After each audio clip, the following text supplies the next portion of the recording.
क्या ललितेश प्रति त्रिपाठी का यहाँ जो राह है वह आसान होगी? आपको क्या ऐसा लग रहा है कि इंडिया अलायंस ने जिस तरीके से अपने कैंडिडेट को उतारा है इससे उनकी राह आसान होगी? हालांकि यह बातें सही है कि ललितेश प्रति त्रिपाठी सामान्य वर्ग के हैं। हम आपको याद दिलाना चाहेंगे कि भदोही लोकसभा सीट 2009 में बनी और 2009 में जब लोकसभा सीट बनी तो उस वक्त गोरखनाथ पांडे सांसद बने थे, वह भी बहुजन समाज पार्टी से। तो बहुजन समाज पार्टी से जब वह सांसद बने थे तो उसके बाद आखिर क्यों फिर मोदी मैजिक यहाँ आ गया? 2014 में जब वीरेंद्र सिंह मस्त टिकट लेकर आए, वह भी भारतीय जनता पार्टी से, तो वह भी तो सामान्य वर्ग के थे, लेकिन उस वक्त मोदी मैजिक ऐसा आ गया कि वीरेंद्र सिंह मस्त की मुश्किलें बहुत आसान कर दी। क्योंकि उस वक्त मोदी सरकार का जो फार्मूला आया, अब की बार मोदी सरकार बहुत हुई महंगाई की मार, यह टैग इतना तेज़ी से पूरे भारत में दौड़ा कि 2014 में प्रधानमंत्री नरेंद्र मोदी बन गए और भदोही से भी उन्हें परचम लहरता हुआ मिला था। लेकिन 2014 के बाद जब 2019 का चक्र आया तो फिर ये परिवर्तन क्यों हो गया? आखिर फिर ये परिवर्तन ओबीसी की तरफ क्यों रुख मोड़ लिया? क्योंकि भदोही ज़िले में तो सामान्य वर्ग की वोट संख्या काफ़ी ज़्यादा है।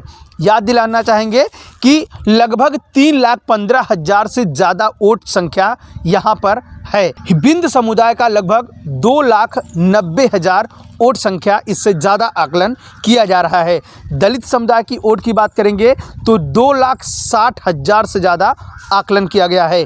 तो वहीं मुस्लिम समुदाय की बात करेंगे 2.5 लाख से ज़्यादा है। कुल मिलाकर के ओवर आप देखेंगे तो भदोही लोकसभा सीट में कुल 15 लाख वोटर्स हैं। तो जब 15 लाख वोटर्स हैं तो बिंद समुदाय अगर टिकट लेकर के आया, वह भी भारतीय जनता पार्टी ने अगर टिकट दिया और बिंद समुदाय के लोगों ने परचम फहराया, तो क्या वह अकेले बिंद समुदाय के वोट की बदौलत से जीते थे?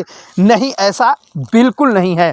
ऐसे हम दावा के साथ तो नहीं कर रहे हैं, लेकिन यह जरूर कह सकते हैं कि किसी एक जाति को वोट देने से ऐसा नहीं हुआ है। क्योंकि उस बार भी प्रधानमंत्री जी का यही नारा था, एक बार फिर मोदी सरकार, तो वो मोदी मैजिक फिर चला था। लेकिन तीसरी बार क्या मोदी मैजिक चलेगा? क्या तीसरी बार अगर रमेश चंद्र बिष्ट टिकट लेकर आते हैं तो क्या उनके लिए ये रास्ता आसान होगा? चलिए बात करते हैं ललितेश प्रति त्रिपाठी की। ललितेश प्रति त्रिपाठी जब से तृणमूल कांग्रेस ने उन्हें यहाँ पे उतारा है, उनके चुनाव चिन्ह को गांव गिराव में हर कोई नहीं जान रहा है। अब आप ये सोच रहे होंगे कि भदोही ज़िले की जनता ने अभी तक तो 4 ही सिंबल पर वोटिंग की होगी, भले से प्रत्याशी पसंद हो या प्रत्याशी न पसंद हो, लेकिन इस बार उन्हें चौथा एक ऐसा विकल्प देखने को मिलेगा जिस विकल्प को उन्हें समझना पड़ेगा कि ये कौन सा विकल्प है। इंडिया अलायंस ने अपने जो प्रत्याशी को उतारी है वह तृणमूल कांग्रेस के प्रत्याशी हैं, वो भी ललितेश प्रति त्रिपाठी हैं। उनके चुनाव चिन्ह है जोरा घास का फूल। ये बंगाली फूल और घास से मिलकर बना है। वह ये ममता बनर्जी की पार्टी का चिन्ह है जोरा घास का फूल। तो जोरा घास के फूल की पहचान क्या गाँव गिराव में लोग कर पा रहे हैं? क्या जब से तृणमूल कांग्रेस के प्रत्याशी भदोही जिले में एंट्री लिए हैं तब से क्या सपा के कार्यकर्ताओं की बात करें या सपा के चाहने वालों की बात करें, जो सपोर्टर्स थे, जो उनको मानने वाले थे, क्या ललितेश प्रति त्रिपाठी से संतुष्ट हैं?